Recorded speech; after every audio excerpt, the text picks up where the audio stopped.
Assalamualaikum warahmatullahi wabarakatuh. Halo semuanya. Jumpa kembali dengan saya, Kang Restu. Apa kabar kalian semua? Semoga kalian selalu sehat, baik, dan tentunya dimudahkan segala urusannya oleh Tuhan Yang Maha Esa. Amin, amin, ya rabbal alamin. Oke, seperti biasa, kali ini saya akan menceritakan cerita horor. Kali ini, saya akan melanjutkan cerita yang kemarin, yaitu cerita yang berjudul Arini Mengantar Nyawa ke Bandung.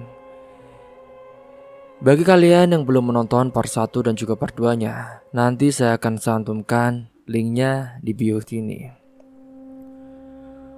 Oke, sebelum masuk ke ceritanya, bagi kalian yang baru bergabung, jangan lupa klik tombol subscribe-nya.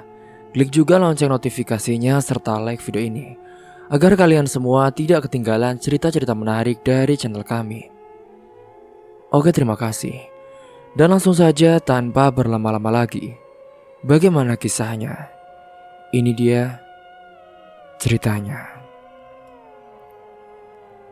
Sudah 3 hari berlalu sejak terakhir kali Jeffrey berbicara dengan Arini.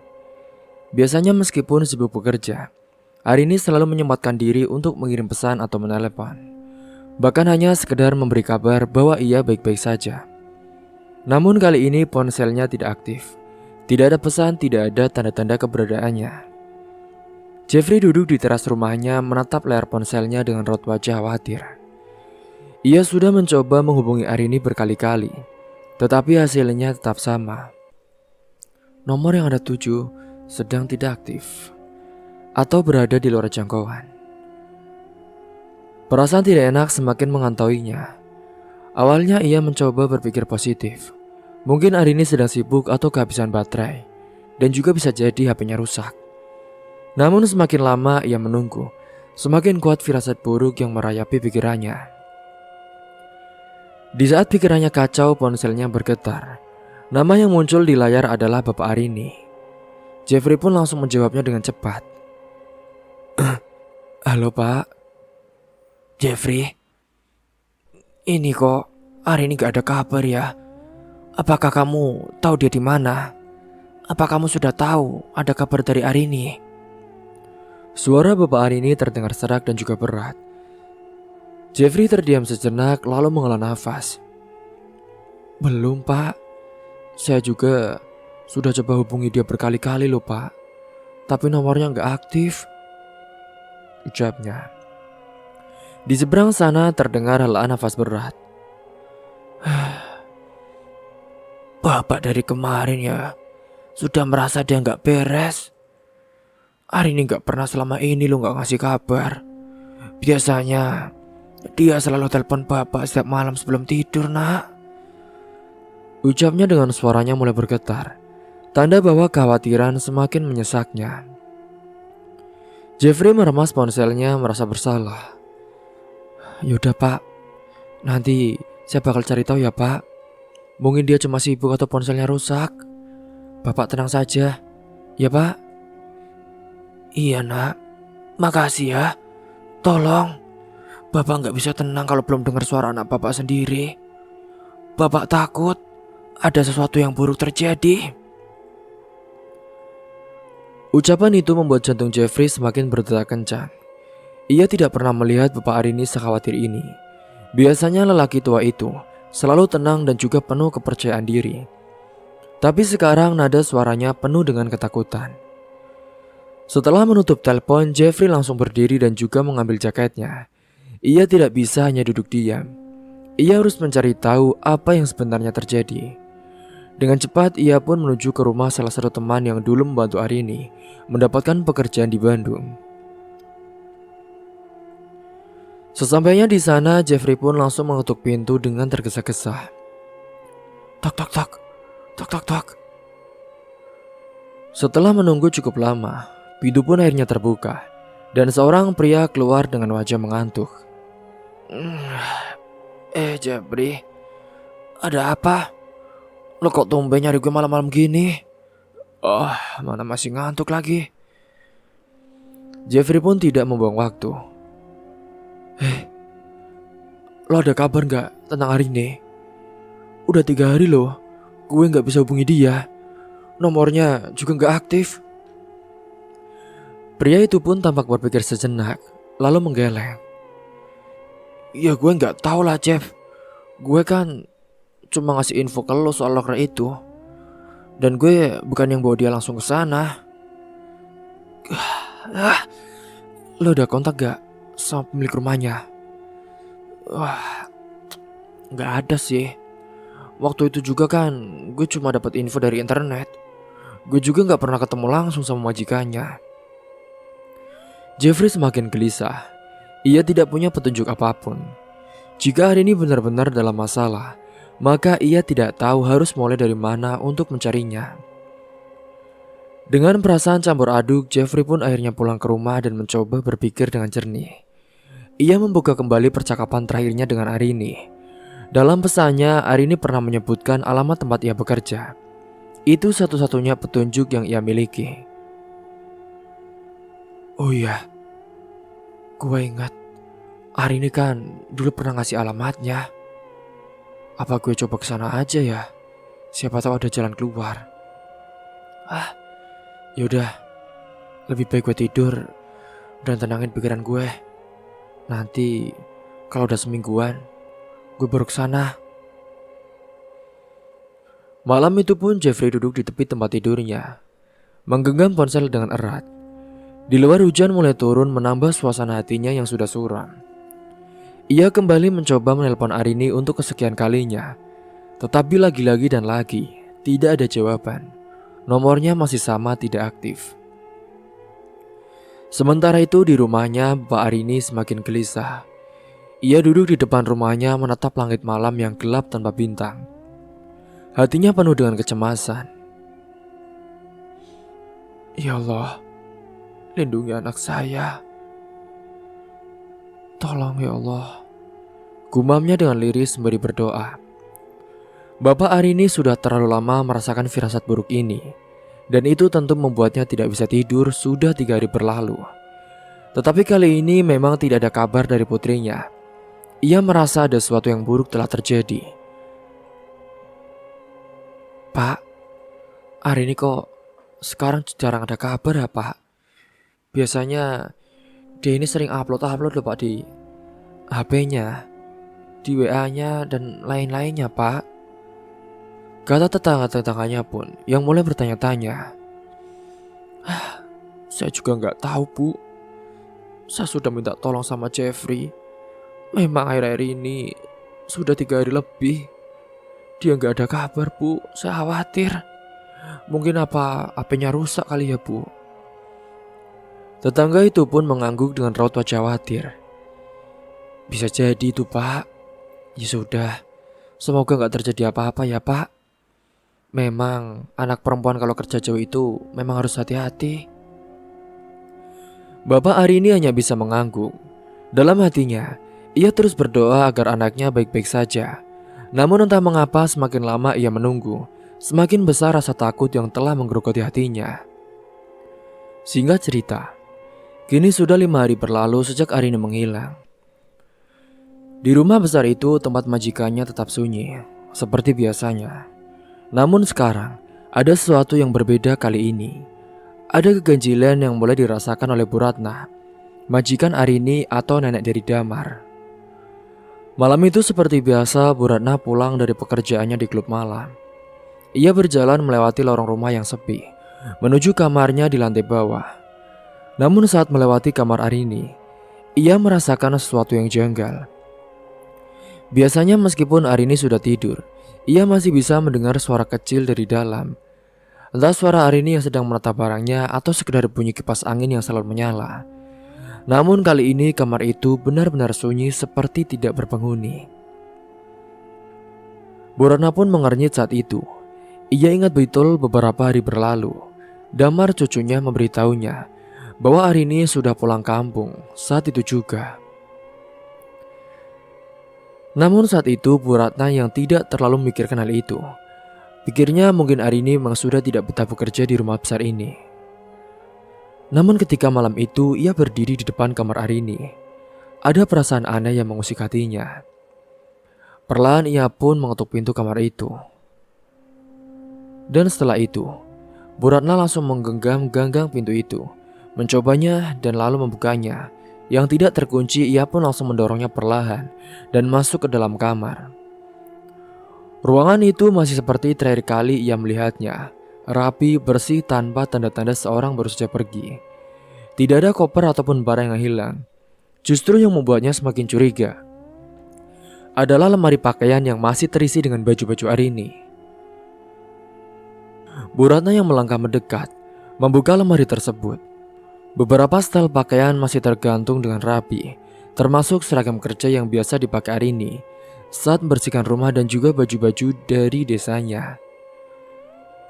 Bu Ratna yang melihatnya pun alisnya langsung berkerut dalam. Loh, bukannya kata Damar dia sudah pulang kampung? Tapi kok kenapa baju-bajunya masih ada di sini? Gak mungkin pulang kampung dia gak beres-beres dulu kamarnya. Lagian kan dia juga gak bawa baju sebanyak ini. Mana ini masih ada tasnya lagi. Ia pun mulai merasa tidak enak. Biasanya seorang pembantu yang berhenti bekerja pasti akan membawa barang-barang pribadinya. Namun kali ini Arini tidak. Seakan-akan ia pergi begitu saja tanpa persiapan. Bu Ratna pun saat itu melanjutkan pencariannya. Ia membuka laci meja di kamar Arini dan menemukan beberapa benda pribadi milik gadis itu, seperti sisir, bedak skincare, bahkan sebuah dompet kecil yang tampaknya masih berisi uang. Perasaan curiga pun semakin menghantuinya. Jika Arini benar-benar pulang, mengapa ia meninggalkan barang-barang pentingnya? Bu Ratna mendesak. Ia duduk di tepi ranjang Arini, mencoba berpikir. Aneh ya. Sementara di sisi lain ia juga mulai memperhatikan sesuatu yang lebih aneh, yaitu bau samar yang tercium di sekitar ruangan. Awalnya ia pikir itu hanya aroma ruangan yang sudah beberapa hari tidak dibersihkan, tetapi ada sesuatu yang lebih tajam dari itu. Bu Ratna yang mengernyit mencoba mencari sumber aroma tersebut. Ia mencium udara di sekitarnya, tetapi bau itu terlalu samar untuk dilacak. Namun rasa tidak nyaman semakin menelusup ke dalam benaknya. Perlahan ia berdiri dan juga keluar dari kamar Arini. Ia harus mendapatkan jawaban. Dan tanpa pikir panjang, ia pun langsung menuju ke kamar Damar. Pintu kamar itu tertutup rapat seperti biasa. Sementara saat itu Bu Ratna mengetuk beberapa kali pintu kamar dari cucunya, tetapi tidak ada jawaban. Tok tok tok. Damar, panggilnya. Namun tetap sunyi saat itu. Bu Ratna menghela nafas panjang lalu mencoba memutar gagang pintunya, yang ternyata juga tidak terkunci. Hah? Tidak terkunci. Dan saat ia mendorong pintu itu, ruangan gelap menyambutnya. Hanya ada cahaya redup dari lampu tidur di sudut kamar. Damar tergeletak di tempat tidurnya, tampak tertidur pulas dengan tubuh berantakan, seakan tidak peduli dengan dunia di sekitarnya. Bu Ratna melangkah masuk dengan hati-hati. Ia memperhatikan sekeliling ruangan yang berantakan, kaleng minuman kosong, bungkus rokok berserakan di lantai, serta beberapa botol alkohol yang tergeletak di meja. Damar, panggilnya lagi. Kali ini lebih keras.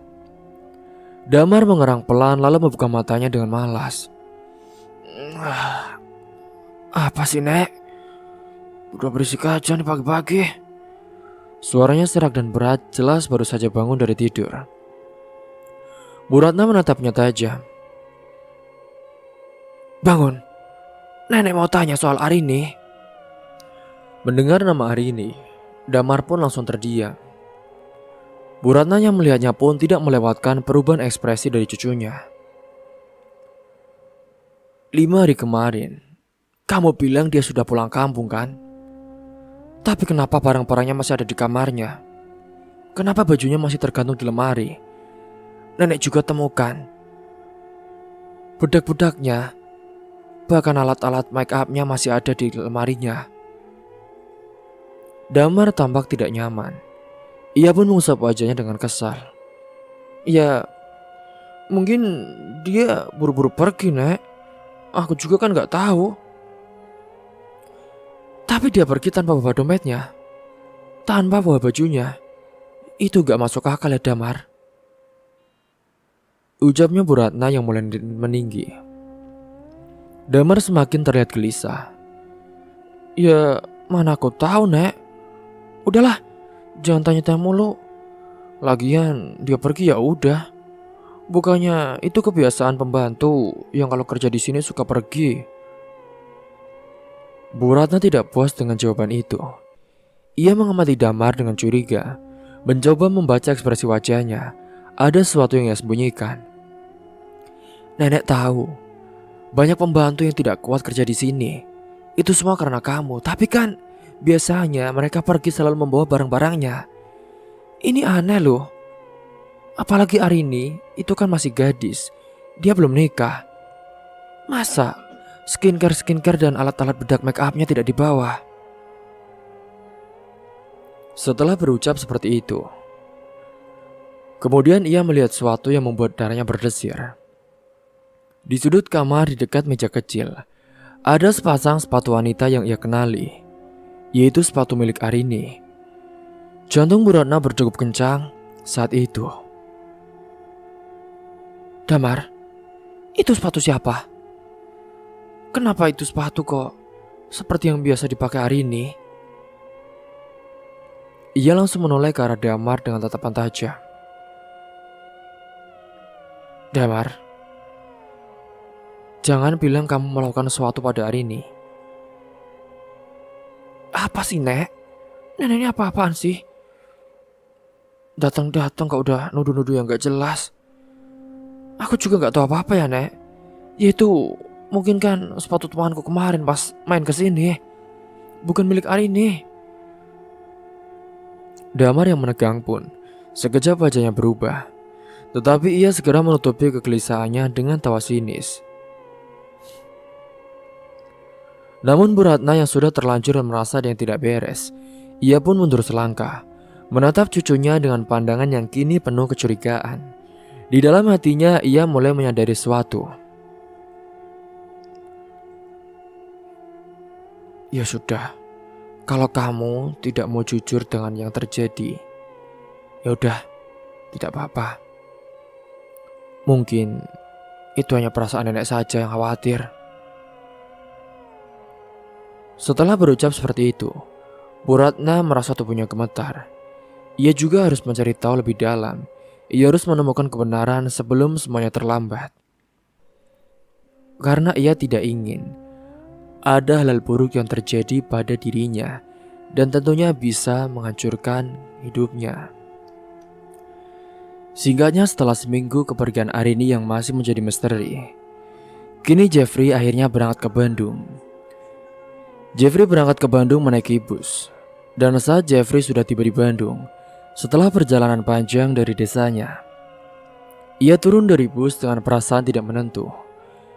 Karena sudah seminggu ini Arini menghilang tanpa kabar, dan firasat buruk yang dirasakan oleh ayahnya dan juga Jeffrey semakin menggerogoti pikirannya. Apalagi selama ini Arini tidak pernah sekalipun mengabaikan teleponnya selama mereka berpacaran. Ditambah di kota Bandung itu, Arini tidak memiliki kenalan siapapun. Dengan berbekal alamat yang diberikan oleh Arini sebelum pergi, Jeffrey mulai mencari rumah majikannya. Ia bertanya kepada beberapa orang di sekitar, namun tak banyak yang tahu rumah tersebut karena letaknya di daerah yang agak terpencil. Saat ia berjalan menyusuri kompleks perumahan mewah, telinganya menangkap suara obrolan sekumpulan anak muda yang sedang berkumpul di pinggir jalan. Dari kejauhan ia bisa melihat mereka tertawa-tawa sambil merokok. Jeffrey pun memperlambat langkahnya mencoba mendengarkan apa yang mereka bicarakan. Akhirnya kita bisa ngerasain yang enak-enak ya.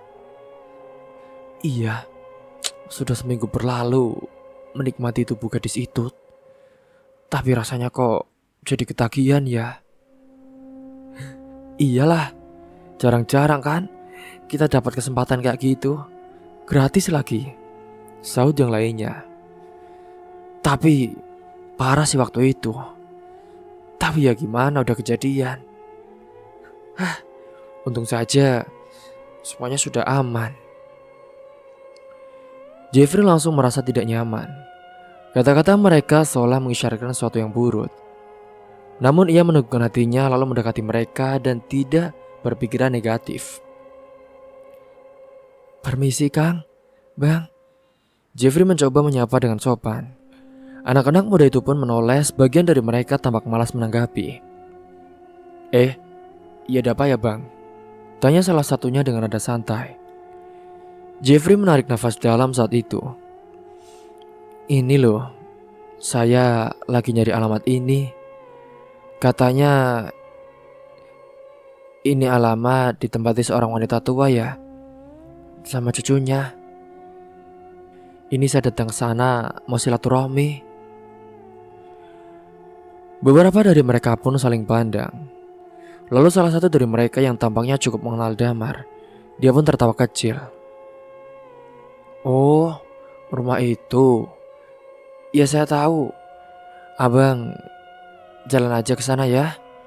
Nanti di sana ada rumah besar. Lurus saja terus belok kiri. Itu rumahnya." "Oh, makasih ya Kang, Bang," ucap Jeffrey saat itu kepada mereka. Setelah mencari tahu dan akhirnya menemukan rumah dari Bu Ratna, Jeffrey berdiri di depan gerbang rumah mewah itu. Tangannya sedikit gemetar saat ia menekan bel pintu. Rumah ini terlihat begitu sunyi dan juga terasa asing baginya. Hatinya semakin gelisah, terutama setelah pertemuannya dengan sekumpulan anak muda yang membicarakan gadis dengan cara yang membuat darahnya mendidih. Dia tidak tahu bahwa gadis itu yang dibicarakan adalah Arini, kekasihnya. Beberapa saat kemudian, seorang satpam pun muncul dari pos penjaga. Pria itu menatap Jeffrey dengan curiga. "Maaf ya mas, mas ini ada perlu apa ya?" tanya satpam itu dengan nada tegas. Jeffrey segera berusaha menenangkan dirinya sebelum berbicara. "Gini, saya mau bertemu dengan pemilik rumah ini pak. Saya Jeffrey, pacarnya dari Arini. Kalau bapak kenal, dia pernah kerja di sini pak. Sepertinya di dalam. Dan saya mau menemui Bu Ratna. Dia majikannya pak." "Ya sudah, tunggu sebentar." Satpam itu pun tampak berpikir sejenak. Ia lalu melirik ke dalam rumah lalu kembali menatap Jeffrey. Ia berjalan ke dalam rumah meninggalkan Jeffrey di luar gerbang. Hanya suara angin malam yang terdengar saat Jeffrey menunggunya. Beberapa menit kemudian, satpam itu pun kembali dan membuka pintu gerbang. "Silakan masuk mas. Itu Bu Ratnanya ada di dalam. Kebetulan malam ini dia juga tidak pergi," ujarnya sambil mengarahkan tangan ke pintu utama. Jeffrey segera masuk dan mengikuti langkah satpam itu. Saat ia melangkah ke dalam rumah, perasaan aneh pun mulai menyelimutinya. Suasana di dalam begitu sunyi, bahkan langkah kakinya sendiri terdengar jelas. Setelah beberapa saat, seorang wanita tua pun muncul dari lorong rumah. Itu adalah Bu Ratna. Tatapannya penuh dengan kebingungan namun juga tersirat kecemasan. "Kamu siapa?" tanya Bu Ratna dengan suara pelan. Meskipun jelas-jelas ia sudah diberitahu oleh satpam. Jeffrey menelan ludah sebelum menjawab. "Saya Jeffrey bu. Saya kekasih dari Arini, gadis yang pernah bekerja jadi ART di sini bu. Apakah benar Arini ada di sini kan? Soalnya saya datang dari kampung nyari dia. Sudah seminggu lebih dia nggak kasih kabar. Teleponnya mati. Dan dia juga belum pulang kampung bu." Tatapan Bu Ratna berubah. Ada sesuatu di wajahnya yang menunjukkan bahwa ia memahami kekhawatiran Jeffrey. "Loh, bukannya Arini sudah pulang kampung ya bilangnya? Jadi Arini gak pernah pulang kampung?" ujar Bu Ratna dengan nada pelan, hampir seperti bisikan. Jeffrey merasakan jantungnya mencelos. "Loh, enggak loh bu. Ini mukanya saya datang ke sini untuk cari calon istri saya." Bu Ratna menghela nafas panjang. Ia lalu melirik ke arah tangga rumah, lalu kembali menatap Jeffrey. Gini loh mas, saya curiga. Cucu saya bilang saat itu Arini sudah pulang. Tapi Jeffrey menunggu dengan cemas. Tapi apa bu? Tapi yang aneh, baju-bajunya calon istri mas masih ada di kamar. Bahkan dompet dan barang pribadinya juga belum diambil. Jadi dia masih di sini waktu itu. Ya terakhir saya melihatnya itu malam sebelum saya bekerja. Namun saat saya pulang kerja, cucu saya bilang sudah pergi.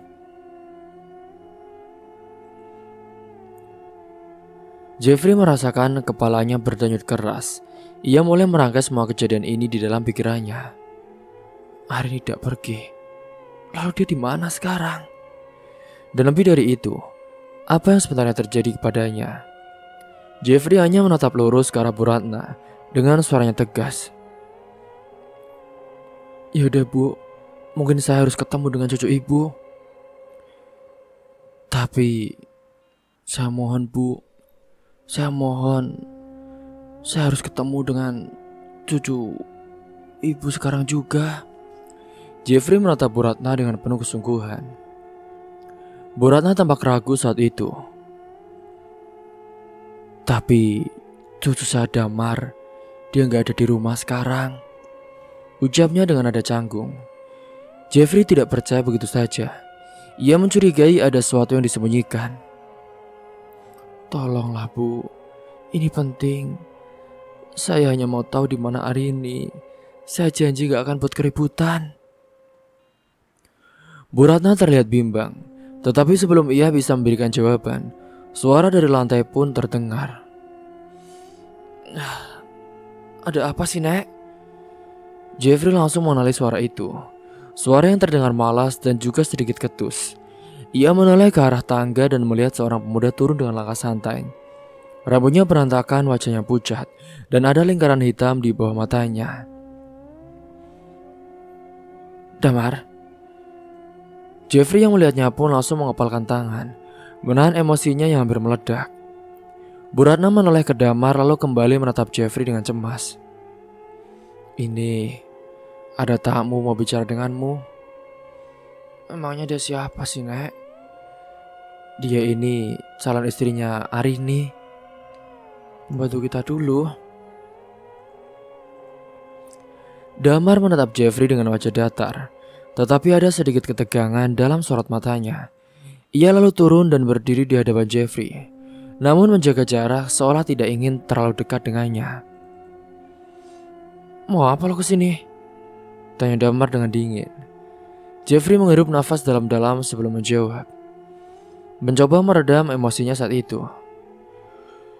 Saya nyari calon istri saya mas. Dia pacar saya. Udah seminggu lebih loh dia gak ada kabar. Dan yang saya tahu, dia kan kerja di sini. Jadi mungkin saja dia masih ada di sini mas. Karena ayahnya khawatir loh, HP-nya gak bisa dihubungi. Wajah Damar berubah sedikit pucat. Ia terlihat gelisah tetapi dengan cepat dia pun menyembunyikan di balik sikap acuhnya. Lu bukannya dia udah pulang ya?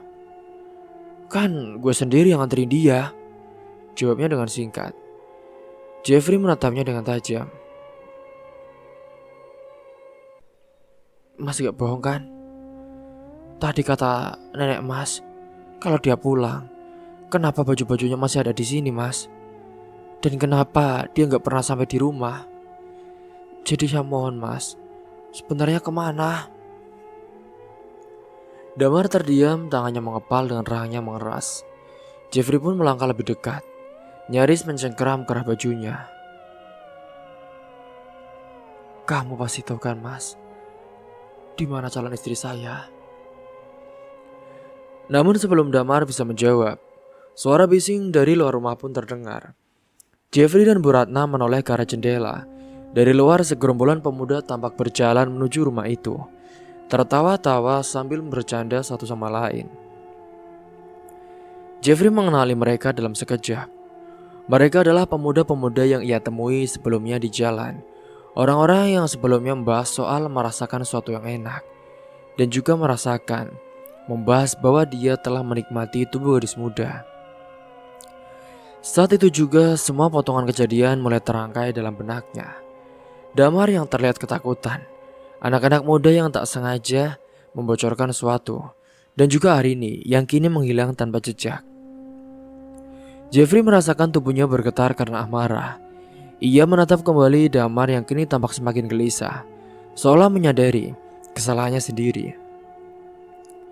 Tanpa pikir panjang saat itu Jeffrey pun mendorong Damar dengan kasar. "Apa yang lo lakuin dengan Arini? Jawab!" Damar pun mundur selangkah. Tubuhnya hampir menabrak meja, ia menelan ludah. Matanya melirik ke arah pintu seakan ingin kabur. Tetapi Jeffrey tidak akan membiarkan itu terjadi. Tenang, ini ada apa loh?" ucapnya Bu Ratna saat itu. Kalian semua pasti tahu kan di mana Arini berada.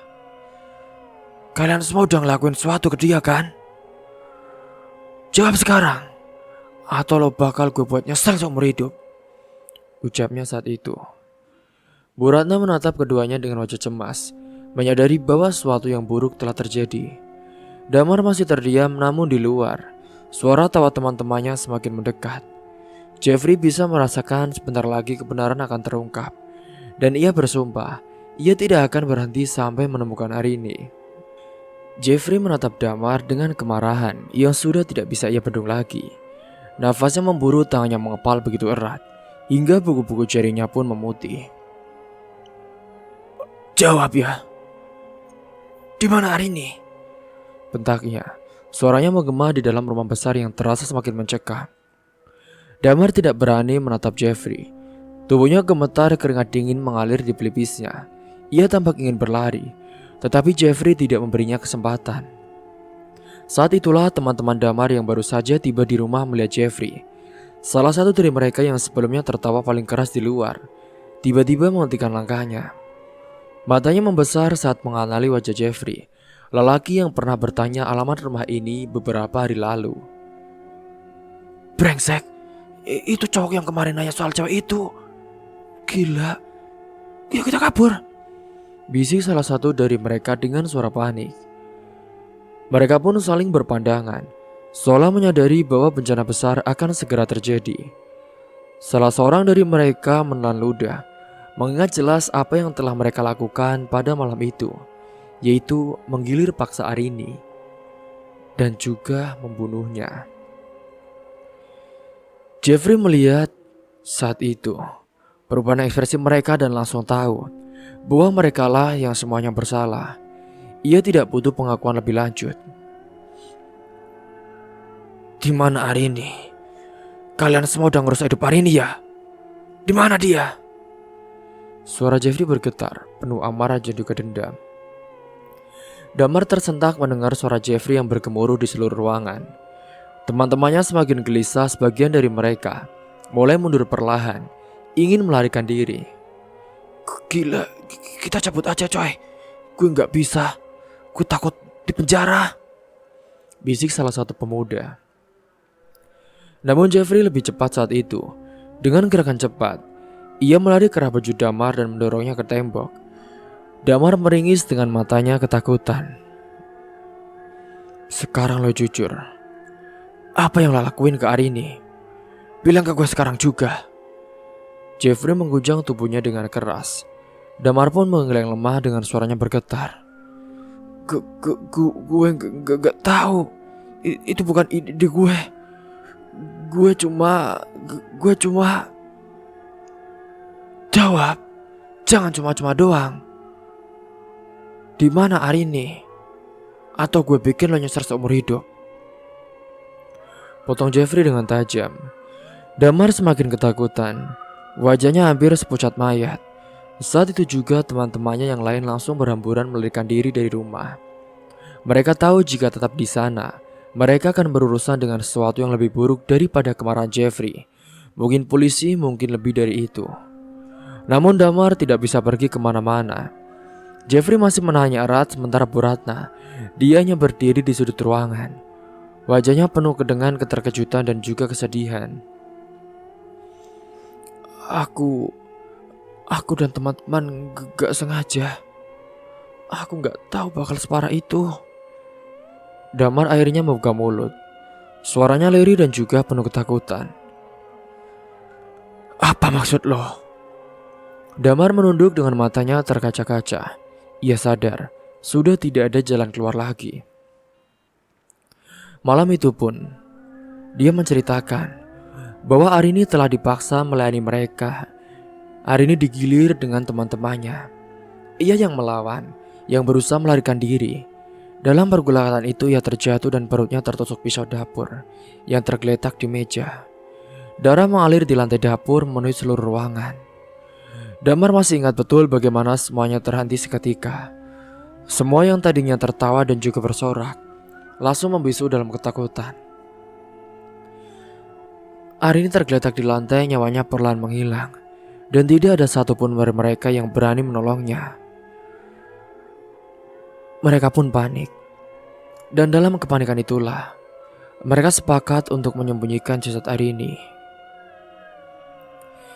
Jeffrey yang mendengar setiap kata yang keluar dari mulut Damar dengan dada yang terasa sesak. Tangannya gemetar, amarahnya hampir tidak bisa ia kendalikan. Arini wanita yang ia cintai.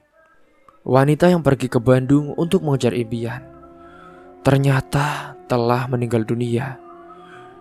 Dibunuh dengan kejam oleh orang-orang ini. Sebelumnya dia juga digilir dengan paksa. Ia ingin mengejar Damar sampai tidak bisa berdiri lagi. Namun yang lebih penting sekarang adalah menemukan jasad Arini. Dengan suara dingin saat itu, Jeffrey menatap lurus ke mata Damar yang penuh ketakutan. Di mana dia sekarang? Di mana? Damar terisak. Dia di belakang rumah, di taman belakang kami. Kami ngubur dia di sana. Jeffrey merasakan jantungnya mencelos. Tanpa pikir panjang, ia melepaskan cengkeramannya dan langsung berlari keluar rumah, menuju taman belakang. Bu Ratna yang melihat semua ini pun langsung mengikuti. Sementara Damar hanya bisa terpuruk di lantai. Tubuhnya menggigil ketakutan. Dia tahu, ini bisa menjadi kehancuran kehidupannya, di mana dia akan ditangkap polisi dan bisa saja dia dihukum mati. Singkatnya begitu tiba di taman belakang, Jeffrey langsung mencari area yang tampak mencurigakan. Dan di sanalah di satu sudut yang tanahnya terlihat berbeda dari yang lain. Jeffrey akhirnya menemukan tempat di mana Arini dikuburkan. Ia jatuh berlutut di depan gundukan tanah itu. Tangannya gemetar saat mulai menggali dengan tangannya sendiri. Meskipun Bu Ratna berusaha menghentikannya. Jeffrey, kita harus lapor polisi saja. Biar cucu ibu dapat pelajaran dan juga teman-temannya. Seru Bu Ratna dengan air matanya berlinang. Namun Jeffrey tidak mendengarkan. Ia terus menggali, menangis, berteriak memanggil nama Arini. Berharap ini semua hanya mimpi buruk. Bu Ratna juga tidak pernah menyangka bahwa cucunya dan juga teman-temannya bisa sekejam ini. Namun Jeffrey saat itu, tangannya pun akhirnya menyentuh sesuatu yang dingin di dalam tanah. Jeffrey tahu bahwa ini adalah kenyataan. Arini telah tiada. Ia tidak bisa lagi tersenyum. Tidak bisa lagi kembali ke kampung untuk bertemu ayahnya. Tidak bisa lagi menggenggam tangan Jeffrey seperti dulu. Kini, di depan matanya, telah meninggal jasad calon istrinya. Wanita cantik yang pergi ke kota untuk mengejar impiannya, tapi bernasib mengerikan akibat menjadi korban pelecehan seksual. Ia tidak bisa lagi tersenyum, tidak bisa lagi ke kampung halamannya. Dendam dan kesedihan memenuhi hati Jeffrey saat ia mendongak ke langit malam yang gelap. Ia bersumpah, Damar dan teman-temannya tidak akan bisa lari dari hukuman atas perbuatan mereka. Semoga kita semua bisa mengambil hikmah dan pelajaran dari kisah ini. Mungkin itu saja yang dapat saya sampaikan. Kurang lebihnya mohon maaf apabila ada salah kata ataupun ucapan yang kurang berkenan bagi kalian semua. Sampai jumpa di cerita selanjutnya. Akhir kata, wassalamualaikum warahmatullahi wabarakatuh.